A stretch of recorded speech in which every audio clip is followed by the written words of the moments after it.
न पुण्यं न पापं न सौख्यं न दुःखं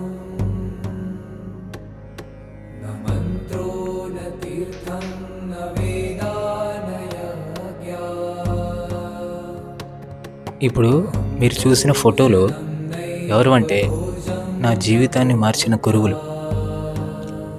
వీళ్ళెవ్వరినీ నేను చూడలేదు, ఆబ్వియస్లీ చూడలేను కూడా.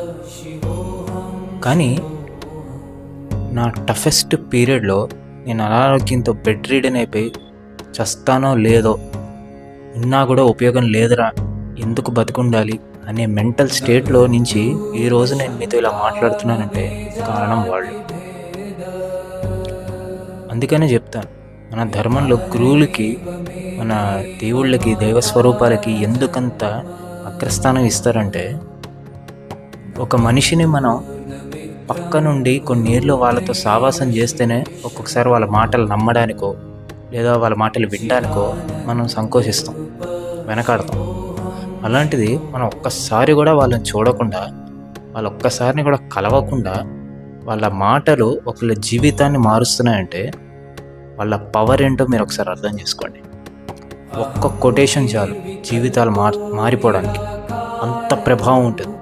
వాళ్ళేమో సాదాసీదా మనలాగా మనుషులు కాదు, దైవస్వరూపాలు. ఆ గురుతత్వంలో వాళ్ళ వాక్కు, వాళ్ళ టీచింగ్స్ జీవితాలను మార్చేస్తాయి. నేను అందుకే చెప్తాను, కష్టాల్లో ఉన్నప్పుడు, ఏదో ఇదైనప్పుడు నాకు పనికొచ్చింది ఏంటంటే వాళ్ళ జీవిత చరిత్రలు.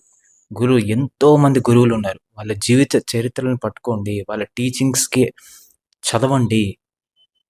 ఆ ప్రభావం మీకు మెంటల్లీ, ఫిజికల్లీ కష్టాలు తీరకపోవచ్చు. నేను 15 ఏళ్ళుగా పడ్డాను, తీరలేదు, తీరుతాయి.